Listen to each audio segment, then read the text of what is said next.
하게 된 시작, 그러니까 극단 완자문이 30주년이 벌써 됐네요.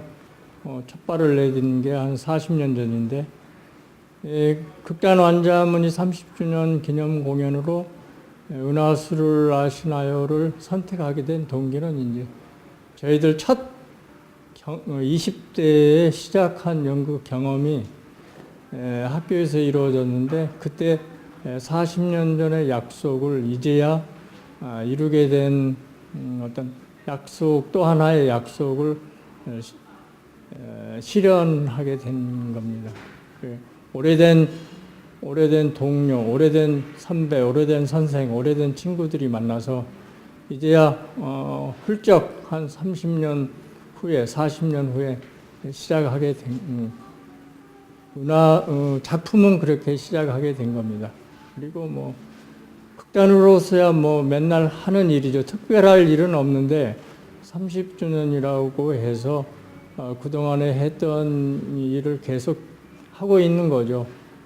문제점이 있는 곳, 또 막힌 곳, 또 흘러가지 않는 물들, 세상의 여러 가지 이야기들을 뚫고 시원하게 풀어주고 그런 작업을 계속하고 있는 것 중에 하나입니다. 명렬한 배우는 저희 극단 시작부터 함께한 배우입니다. 그리고 또 한 고귀한 선생이 있는데 지금은 돌아가셨는데 극작가 박재서 선생님이 계십니다.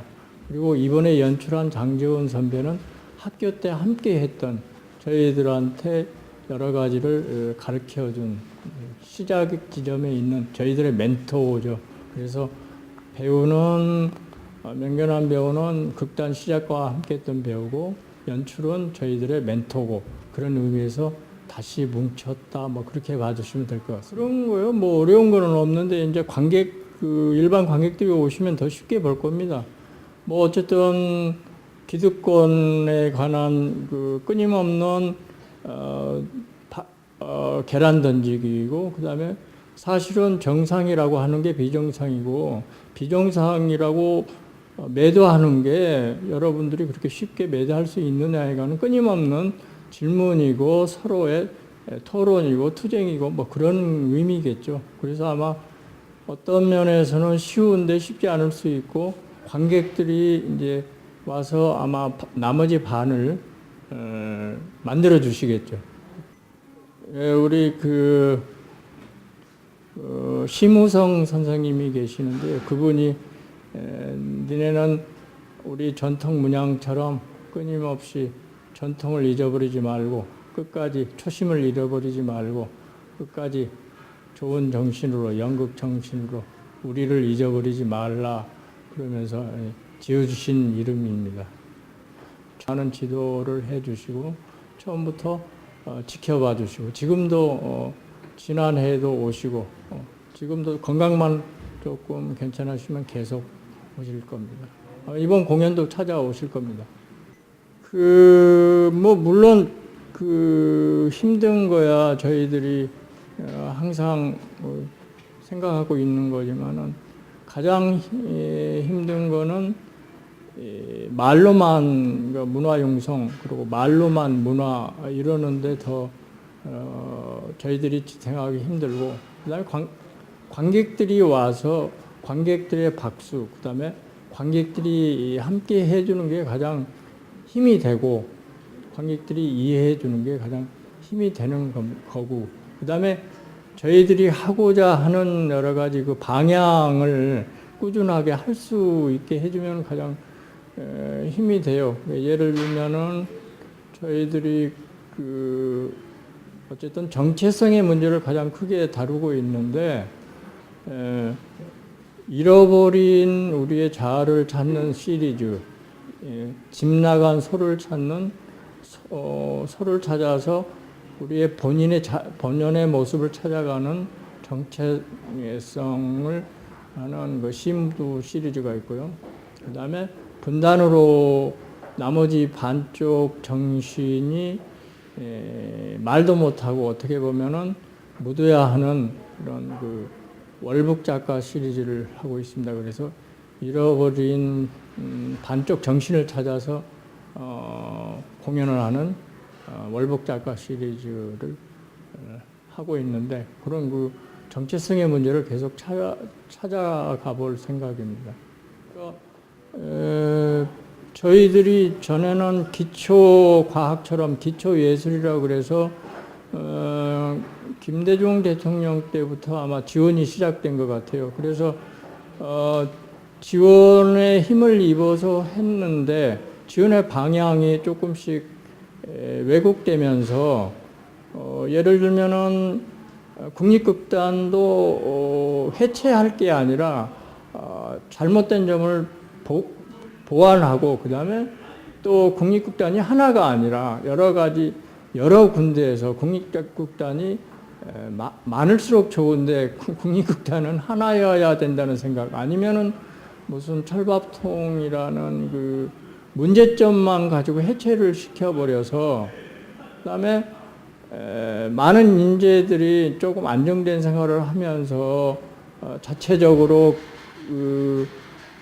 여러 극단에서도 자체 생산을 하고 그다음에 국립에서도 프로젝트를 가져서 서로 윈윈하는 작전이 됐으면 좋겠는데 오디션제가 돼버려가지고 우리 그 많은 극단이 안정적으로 할 수 있는 여지를 없애버리고 오히려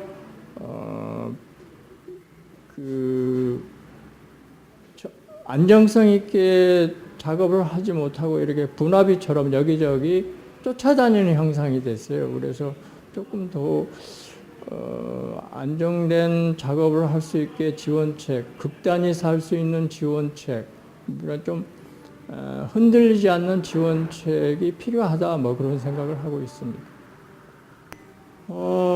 이렇게 보면 좋은 작가들이 많이 있어요. 그래서 그러니까 좋은 작품들이 일회적으로 끝나는 게 많이 있어요. 그런 작품을 모아서 하고 싶기는 하나 여건이나 능력, 그다음에 재력이 되지 않으니까 그런 생각만 갖고 있을 뿐이지 하고자 하는 여러 가지 일들은 많죠.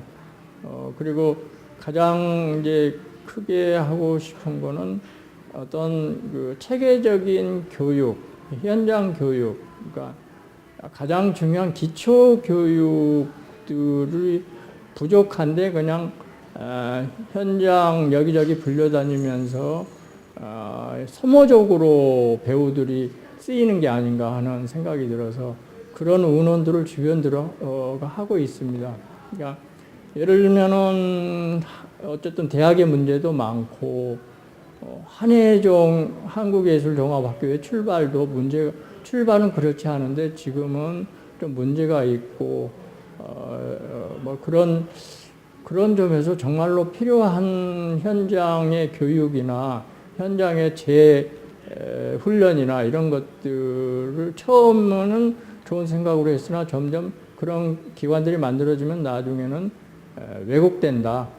그런 정신들이 또 필요한 것들이 점점 왜곡돼서 원래의 초심을 잃어버린 게 아닌가. 그리고 그런 사람들이 공익보다 그러니까 어떤 끼리끼리나 자기 주변만 아니면 자기 중심적 자기 주변에 있는 사람들만 생각하는 게 아닌가.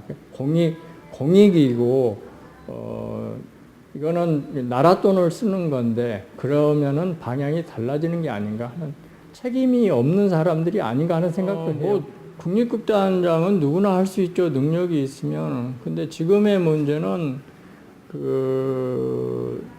어떤 통과 의례가 아니라 어떤 그 체계적으로 그냥 통보식으로 하니까 여러 의견을 열어놓고 의견 수렴을 했으면은 그러면은 문제가 없을 텐데 그다음에 그런 거예요. 누구나 할 수 있죠. 뭐 평론가라고 하지 말아야 된다는 법은 없는데 그런 어떤 설명 없이 그러니까 왜 해야 된다는 설명 없이 그냥 일방적인 통보 형식의 현장에 있는 사람으로서는 이게 무슨 일인가? 그렇다면 현장에 있는 사람들하고 소통이 됐는가? 그래서 어떻게 보면은 그 현장에 있는 사람들이 할 일이 있고 그다음에 평론의 분야는 특히 좀 다른 분야인 것 같은데 그러면 평론가가 그런 장이 됐을 때 그 사람을 누가 평론을 하는가? 물론 그 사람이 그 사람을 평론하는 건 아니겠죠. 예술 감독이라고 연출을 꼭 해서 작품을 만드는 건 아니니까. 그런데 좀 애매한 지점이 있습니다. 그래서 그 과정이 좀 문제가 있는 게 아닌가. 그리고 소통의 문제도 있고 일방적이다. 현장을 현장의 의견을 듣기보다는 그냥 통보식이다. 그러면 이게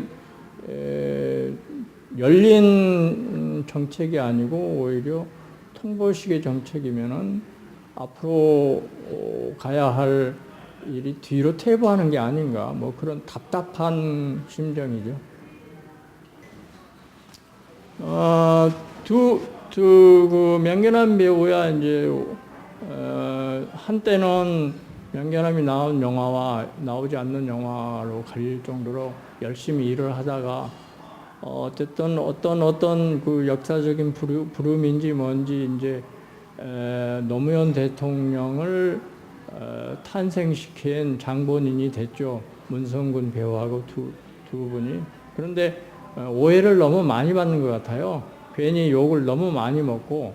근데 사실은 그 사람이 다른 욕심이 있어서 그렇게 뒤에서 정치권에 뛰어든 거는 아닌데 그리고 그 명견한 배우가 쓴 봉화를 간다를 읽어보면은 개인적으로 그러니까 노 대통령하고 독대를 한 거는 대통령 시절에 2번밖에 없어요. 그러면서 무슨 바다 이야기나 여러 가지 그 구설수에 오르는 이유가 있는데 그거야 이제 조중동 거대 권력하고 싸운 대가겠죠. 그거야 뭐 아는 사람은 다 알 거고.